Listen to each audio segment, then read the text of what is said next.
স্বাগত জানাই আপনাদের সকলকে আপনাদের এই প্রিয় ইউটিউব চ্যানেল রোজ বাংলায়। আজকে 10টি অত্যন্ত বড় খবর, মোস্ট ইম্পর্ট্যান্ট খবরগুলো আপনাদেরকে জানিয়ে দেব। রাজ্যের বিভিন্ন চুক্তিভিত্তিক কর্মচারী, বিভিন্ন চিকিৎসক এবং রাজ্য কর্মীর ভাতা এবং বেতন কিন্তু বাড়িয়ে দিল রাজ্য সরকার।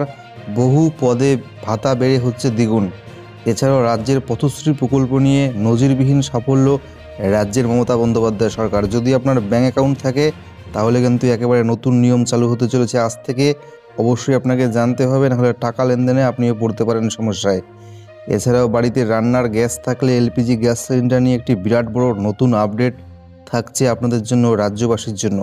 এবং আজকে সব থেকে যে বড় খবর সেটাও আপনাদেরকে আজকে আমরা ভিডিওটির শেষের দিকে জানিয়ে দেব। রাজ্যের ডিজিটাল রেশন কার্ডের বদলে একেবারে নতুন রেশন কার্ড, রেশন কার্ড চালু করতে চলেছে মমতা বন্দ্যোপাধ্যায় সরকার। জানুয়ারি মাস থেকেই আপনাদেরকেও বানাতে হবে ডিজিটাল রেশন কার্ডের বদলে রেশন কার্ড।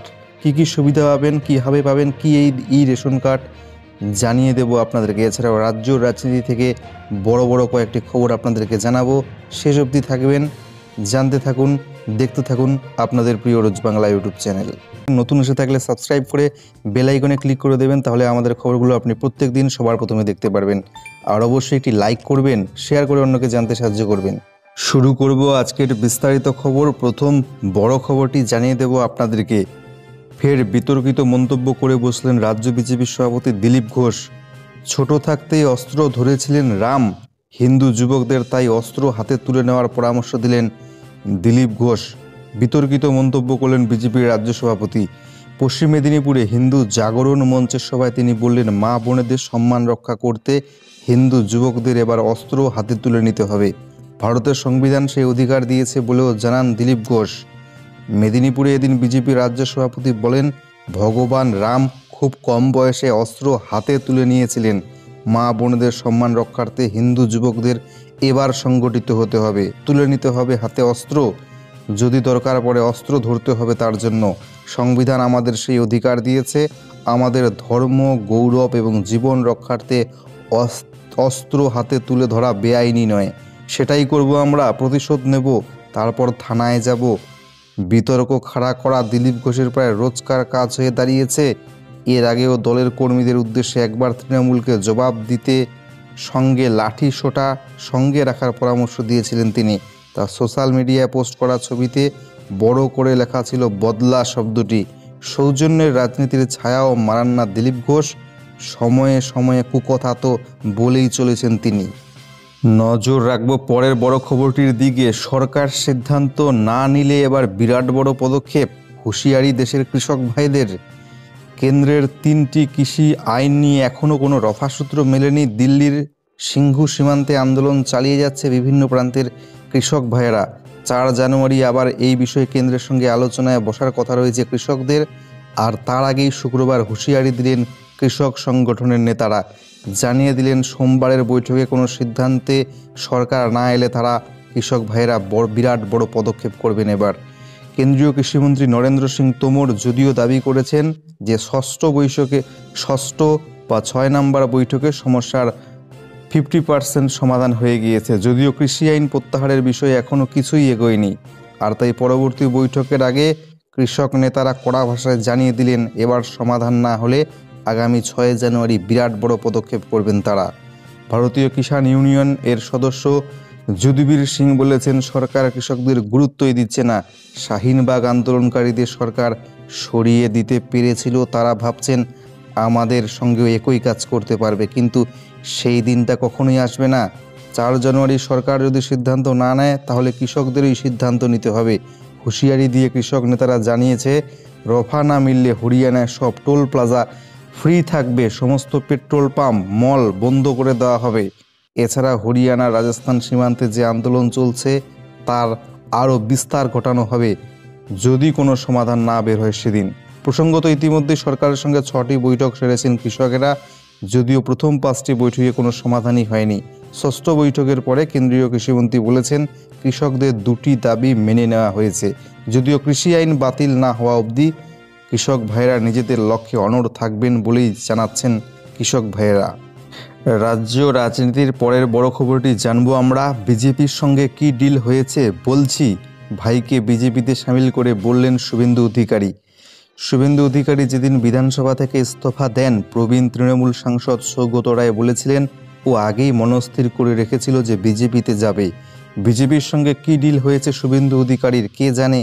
শুক্রবার বছরের প্রথম দিনে কাঁথিতে যোগদান মেলা করে ভাই তথা স্থানীয় পুরসভার 10 বছরের চেয়ারম্যান সৌমেন্দু অধিকারীকে বিজেপিতে সামিল করেন শুভেন্দু অধিকারী। তারপর বলেন, তোলাবাজ ভাইপোর জ্যাঠামশাই বলছেন বিজেপির সঙ্গে আমার ডিল হয়েছে।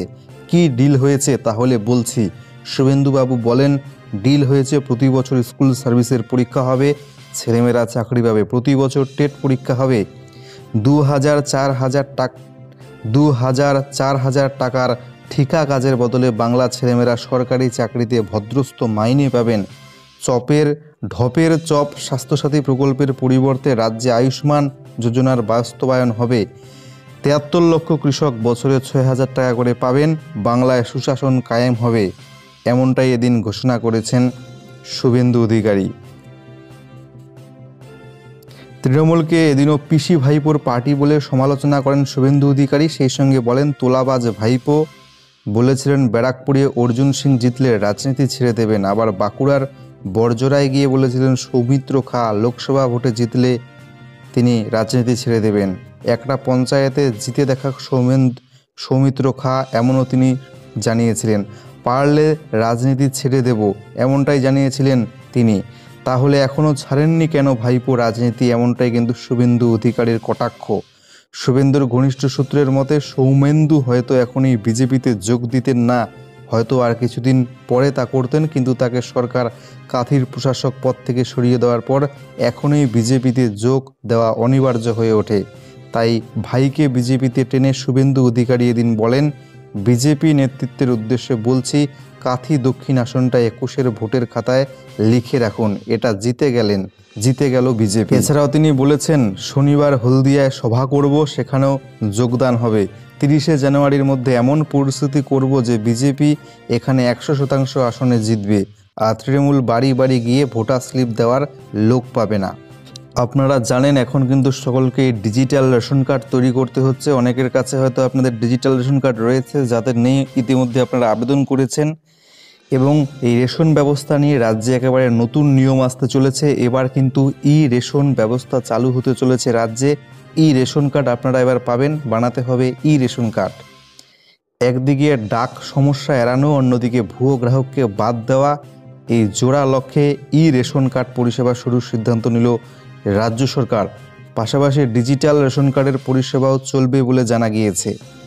খাদ্য কর্তাদের দাবি, রাজ্যে প্রায় 10 কোটি মানুষের ডিজিটাল রেশন কার্ড পৌঁছানোর কথা, কিন্তু ভোট দোরগোড়ায় এসে গেল ডাক বিভাগের সমস্যায় বিপুল সংখ্যক মানুষের হাতে এখনও ডিজিটাল রেশন কার্ড পৌঁছয়নি। আবার সব ডিজিটাল রেশন কার্ড সঠিক হাতে রয়েছে কিনা তা নিয়েও এখন নিশ্চিত হতে চাইছে প্রশাসন। সংশ্লিষ্ট মহল মনে করছে এই ই রেশন কার্ড পরিষেবা চালু হলে সবকটি সমস্যার সমাধান হবে। এবার প্রশাসনিক সূত্রে খবর, এই ব্যবস্থা অনেকটাই ই আধারের মতো। উপভোক্তা অনলাইনে পেয়ে যাবেন নিজের ই রেশন কার্ড। খাদ্য দপ্তরের নির্দিষ্ট ওয়েবসাইটে গিয়ে নিজের মোবাইল নম্বর দিয়ে ই রেশন কার্ড আপনারা পেতে পারবেন যে কেউ। শুধুমাত্র চালু রেশন কার্ডের সঙ্গে উপভোক্তার আধার নম্বর এবং মোবাইল নম্বর লিঙ্ক থাকতে হবে। প্রতিলিপি অথবা মোবাইল থেকে ই রেশন কার্ড রেশন দোকানে দেখালেই নির্ধারিত খাদ্য সামগ্রী পাওয়া যাবে। তো বুঝতেই পারছেন, এখন কিন্তু আপনার যে রেশন কার্ডের জন্য আবেদন করেন সেটা কিন্তু ডাকযোগে ডাক বিভাগের মাধ্যমে, পোস্টের মাধ্যমে বাড়িতে বাড়িতে পৌঁছায়। অনেক মানুষের ডিজিটাল রেশন কার্ড এখনও পৌঁছতে পারেনি ডাক বিভাগের গোলযোগের কারণে। সেই জন্যই এই ই রেশন কার্ডের ব্যবস্থা চালু করছে রাজ্য সরকার। অনলাইনে খাদ্য দপ্তরের ওয়েবসাইটে আপনি আপনার আধার নাম্বার, মোবাইল নাম্বার দিলেই কিন্তু আপনার ই রেশন কার্ড পেয়ে যাবেন, এবং সেই ই রেশন কার্ডের প্রতিলিপি কিংবা ছবি কিংবা মোবাইল থেকে যদি আপনি রেশন দোকানে দেখান, তাহলে কিন্তু আপনার বরাদ্দ রেশন আপনি খুব সহজেই পেয়ে যাবেন। খাদ্য কর্তাদের ধারণা, নতুন বছরের গোড়াতেই এই পরিষেবা শুরু হতে পারে। তাই আগে ভাগে রেশন দোকানে খাদ্যশস্য বরাদ্দ করার পদ্ধতিতেও বদল আনা হচ্ছে। আগে রেশন কার্ড নিয়ে দোকানে না যাওয়া পর্যন্ত উপভোক্তার মাথাপিছু খাদ্যশস্য বরাদ্দ হতো না। এখন ই রেশন পরিষেবার আওতায় কোনো উপভোক্তা এলেই খাদ্য দপ্তরের মূল সার্ভার থেকে সংশ্লিষ্ট উপভোক্তার এলাকায় রেশন দোকানে বার্তা পৌঁছে যাবে। একই সঙ্গে উপভোক্তার নামে বরাদ্দ পৌঁছে যাবে সেখানে। ফলে ই রেশন কার্ড দিয়ে রেশন দোকানে গেলেই জিনিসপত্র পেতে উপভোক্তার এখন কোনো সমস্যা হবে না। এছাড়াও খাদ্য কর্তাদের দাবি, ই রেশনে আধার নম্বর যুক্ত থাকবে, ফলে তার নকল করাও সম্ভব হবে না।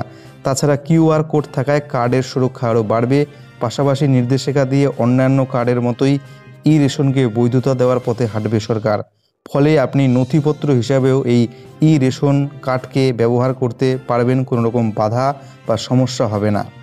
অন্যদিকে মাত্র 3 মাসে 10,000 কিমি রাস্তা সারাই পথশ্রী প্রকল্পে বা পথশ্রী অভিযানে নজিরবিহীন সাফল্য রাজ্যের মমতা বন্দ্যোপাধ্যায় সরকারের। সামনে বিধানসভা নির্বাচন, কাজ চলছে মিশন মোডে। দ্রুত লক্ষ্যমাত্রা শেষ করার ক্ষেত্রে একের পর এক নজির গড়ে চলেছে মুখ্যমন্ত্রী মমতা বন্দ্যোপাধ্যায়ের সরকার। সেই তালিকায় যুক্ত হলো এবার গ্রামীণ রাস্তার হাল ফেরানোর কর্মসূচি পথশ্রী অভিযানও। গত বছর অর্থাৎ 2020-র 1 অক্টোবর জলপাইগুড়ির রাজগঞ্জ থেকে পথশ্রী প্রকল্পের সূচনা করেছিলেন স্বয়ং মুখ্যমন্ত্রী।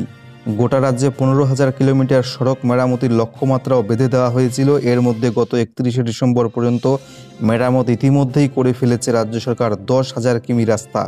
এর জন্য প্রায় 400 কোটি টাকা খরচ করেছে রাজ্য সরকার। পুরোটাই নিজেদের কোষাগার থেকে খরচা করেছে রাজ্য। নবান্নের কর্তাদের দাবি, মাত্র 3 মাসে 10,000 কিমি রাস্তা সারাই রীতিমতো নজিরবিহীন ঘটনা। বাকি 5,000 কিমি সড়কের কাজও চলতি জানুয়ারি মাসের মধ্যেই শেষ করার নির্দেশ ইতিমধ্যেই দিয়ে দেওয়া হয়েছে। সড়ক বা রাস্তা নির্মাণে বরাবরই অগ্রাধিকার দিয়েছেন মমতা বন্দ্যোপাধ্যায়। গত 9 বছরে রাজ্যে রাস্তার পরিকাঠামো 244% বৃদ্ধি পেয়েছে। সেই সঙ্গে পুরনো রাস্তাগুলির তত্ত্বাবধানেও যে তার সরকার এগিয়ে, সেই প্রমাণ মিলল পথশ্রী প্রকল্পের সাফল্যের মধ্য দিয়ে। এখন প্রায় প্রত্যেকেরই ব্যাঙ্ক অ্যাকাউন্ট রয়েছে। অনেকেই আপনারা চেকের মাধ্যমে টাকা লেনদেন করেন। তাহলে আপনাকে নতুন নিয়মটি জেনে নিতে হবে। আজ থেকে কিন্তু নতুন নিয়ম চালু হয়ে গেল। 50,000 টাকা বা তার বেশি টাকার চেক কাটলেই লাগবে এবার বাড়তি তথ্য, নতুন নিয়ম। একেবারে ভালো করে আপনাদের জানিয়ে দেব, মনোযোগ সহকারে দেখতে থাকুন। চেক জালিয়াতি রুখতে নতুন নিয়ম আনার কথা আগেই ঘোষণা করেছিল রিজার্ভ ব্যাঙ্ক অফ ইন্ডিয়া। 1 জানুয়ারি থেকে সেই নিয়ম কার্যকর হয়ে গেল। এবার যদি কোনো ব্যক্তি 50,000 টাকা বা তার বেশি টাকার চেক কাটেন, তাহলে তাকে নতুন করে তথ্য দিতে হবে ব্যাংকে। যাকে পেমেন্ট দেওয়া হচ্ছে, চেকের উপর সাধারণত তার নাম লেখা হয়, নির্দিষ্ট জায়গায় টাকার অঙ্ক লেখা হয়, উল্লেখ করতে হয় তারিখ। নতুন নিয়ম অনুযায়ী এই তথ্যগুলো যেমন চেকে থাকছে তেমনই থাকবে, কিন্তু তথ্যগুলো ফের নতুন করে ব্যাংকে জানাতে হবে, গ্রাহককে জানাতে হবে চেক নম্বরও। আরবিআই বলছে, যেভাবে দেশ জুড়ে চেক জালিয়াতি বাড়ছে, তাতে গ্রাহকদের সুরক্ষিত রাখতেই এই ব্যবস্থা চালু করা হচ্ছে। দেশ জুড়ে লাফিয়ে বাড়ছে ব্যাংক জালিয়াতি, তার অনেকটা জায়গা দখল করে রয়েছে চেক সংক্রান্ত জালিয়াতির ঘটনা। বেশিরভাগই বড় অঙ্কের চেক, তাই 50,000 টাকা বা তার বেশি অঙ্কের চেকের বিষয়ে সুরক্ষাবিধি বাড়াতে চাইছে কেন্দ্রীয় ব্যাংক। শুরু হয়ে গেল নতুন নিয়ম। এই বিষয়ে দায়িত্ব দেওয়া হয়েছে রিজার্ভ ব্যাঙ্ক অফ ইন্ডিয়ার আওতায় থাকা ন্যাশনাল পেমেন্ট কর্পোরেশন অফ ইন্ডিয়াকে। প্রাথমিকভাবে আরবিআই জানিয়েছে, মোবাইল অ্যাপ, ইন্টারনেট ব্যাংকিংয়ের মাধ্যমে সেই তথ্য দিতে পারবেন গ্রাহক। যেসব গ্রাহক এই কৌশল বা পদ্ধতিগুলোতে অভ্যস্ত নন, তারা SMS-এর মাধ্যমে জানাতে পারবেন তথ্য। এটিএমে গিয়েও তা জানানো যেতে পারে। মোট কথা, গ্রাহক যাতে কোনো ঝঞ্ঝাট ছাড়াই এই কাজটি সম্পূর্ণ করতে পারে তা নিশ্চিত করতে হবে। ব্যাংকগুলিও গ্রাহককে এই বিষয়ে তথ্য ইতিমধ্যে দিতে শুরু করেছে। রিজার্ভ ব্যাংক বলছে, যে ব্যক্তির চেক জমা হচ্ছে তিনি সেই ব্যক্তি নাকি তার নাম করে কোনো ব্যক্তি জালিয়াতির চেষ্টা করছে তা নিশ্চিত করা যাবে এই পদ্ধতিতে। অর্থাৎ চেকে যে তথ্য রয়েছে আর যে তথ্য ফের গ্রাহক দিচ্ছেন তা মিলিয়ে দেখা হবে দুটো মিলছে কিনা, তবেই সেই চেক ক্লিয়ারেন্সের জন্য পাঠানো হবে। রিজার্ভ ব্যাংকের দাবি, গোটা দেশে যে পরিমাণ চেক ইস্যু করা হয়, সংখ্যায় তার 20% দখল করে থাকে 50,000 টাকা বা তার বেশি অঙ্কের চেক। চেকের মাধ্যমে যে অঙ্কের লেনদেন হয় তার 80% দখলে রাখে 50,000 বা তার উপরের অঙ্কের চেক। যত সংখ্যক গ্রাহক প্রত্যেক দিন চেকের মাধ্যমে লেনদেন করেন, তার দৈনিক গড় অঙ্ক 82,000 টাকা। এই তথ্য থেকে স্পষ্ট, 50,000 টাকা বা তার উপরের চেকে নতুন নিয়ম চালু করলে গ্রাহকের বৃহত্তম অংশকে চেক জালিয়াতি থেকে সুরক্ষিত রাখা যাবে, দাবি আরবিআই কর্তাদের। একটি সুখবর রয়েছে রাজ্য সরকারের তরফ থেকে, 24,000 চিকিৎসক এবং কর্মীর ভাতা বাড়ালো রাজ্য। বহু পদে হলো দ্বিগুণ ভাতা। দাবি দেওয়া বহু বছরের স্বাস্থ্য ভবন, নবান্ন সহ বিভিন্ন মহলে দরবারও করেছিলেন বহু কর্মী। শুধু তাই নয়, বিভিন্ন রাজ্যের সঙ্গে বাংলার চুক্তিভিত্তিক কর্মীদের ভাতার তুলনা টেনে বছর কয়েক ধরে তুমুল সমালোচনা চলছিল সোশ্যাল মিডিয়া এবং কর্মীদের নিজস্ব আলাপচারিতায়। অবশেষে প্রায় 24,000 চুক্তিভিত্তিক চিকিৎসক, টেকনোলজিস্ট এবং বিভিন্ন ধরনের কর্মীর ভাতা বাড়িয়ে দিল রাজ্য সরকার। সরকার পাশাপাশি যাবতীয় সমালোচনার জবরদস্ত জবাবও দিল। এই কর্মীরা জাতীয় স্বাস্থ্য মিশনের অধীনে স্বাস্থ্য দপ্তরের বিভিন্ন অফিস, সরকারি হাসপাতাল এবং মেডিকেল কলেজে কর্মরত। নয়া সিদ্ধান্ত অনুযায়ী কিছু পদে সর্বোচ্চ 20,000 টাকাও ভাতা বেড়েছে। 5, 10, 15, 16, 17,000 টাকা ভাতা বেড়েছে বহু পদে। কিছু ক্ষেত্রে ভাতা বেড়ে হয়েছে দ্বিগুণ। এমনকি জাতীয় স্বাস্থ্য মিশন এর এই কর্মীদের কাজ এবং ভাতার মধ্যে সঙ্গতি বিধানও করা হয়েছে। চাকরির সূচনা লগ্নে ন্যূনতম ভাতা বেঁধে দেওয়া হলো। যেমন চাকরি জীবনের শুরুতেই শুধুমাত্র MBBS পাস ডাক্তারদের মাসিক ভাতা বাড়িয়ে 60,000 টাকা করা হয়েছে। স্নাতকোত্তর ডিপ্লোমা থাকলে 65,000 টাকা, MD MS হলে 75,000 টাকা, জীবনবিজ্ঞান জুলজিতে স্নাতকোত্তর ডিগ্রি থাকলে চাকরির সূচনাতেই ভাতা হবে 45,000 টাকা। এছাড়াও ব্লক আশা ফেসিলিটেটরদের ভাতা বাড়িয়ে 7,500 টাকা থেকে 15,000 টাকা করা হয়েছে।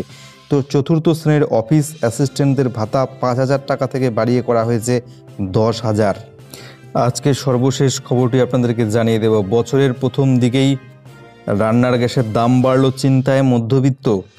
নতুন বছরের প্রথম দিনেই ফের বাড়ল রান্নার গ্যাসের দাম। এমনিতে LPG গ্যাসের দাম ক্রমাগত বেড়েই চলেছে, যা দেখার পর সাধারণ মানুষের নাভিশ্বাস উঠেছে।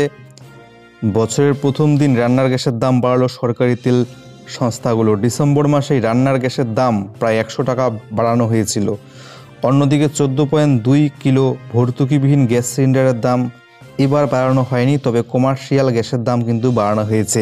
কলকাতায় 19 কেজি কমার্শিয়াল LPG রান্নার গ্যাসের মূল্য 1387 টাকা 50 পয়সা থেকে বৃদ্ধি পেয়ে হলো 1410 টাকা এবং 14.2 কেজি রান্নার গ্যাসের দাম 720 টাকা 50 পয়সা রয়েছে বর্তমানে। ডিসেম্বর মাসে কিন্তু 14.2 কেজি রান্নার গ্যাসের দাম 100 টাকা বাড়িয়েছে, দুবার 50 করে বাড়িয়ে মোট ডিসেম্বরে 100 টাকা বাড়িয়েছে 14.2 কেজি রান্নার গ্যাসের দাম কেন্দ্রের মোদী সরকার। রাজ্য দেশের আজকের গুরুত্বপূর্ণ খবরগুলো এই পর্যন্তই। আগামীকাল আবারও ফিরে আসবো নতুন নতুন খবর নিয়ে আপনাদের মাঝে। সে পর্যন্ত অনেক ভালো থাকবেন। নতুন এসে থাকলে সাবস্ক্রাইব করে বেল আইকনে ক্লিক করে দেবেন, তাহলে আমাদের খবরগুলো আপনি প্রত্যেক দিন সবার প্রথমে দেখতে পারবেন। আর অবশ্যই একটি লাইক করবেন, শেয়ার করে অন্যকে জানতে সাহায্য করবেন। অসংখ্য ধন্যবাদ।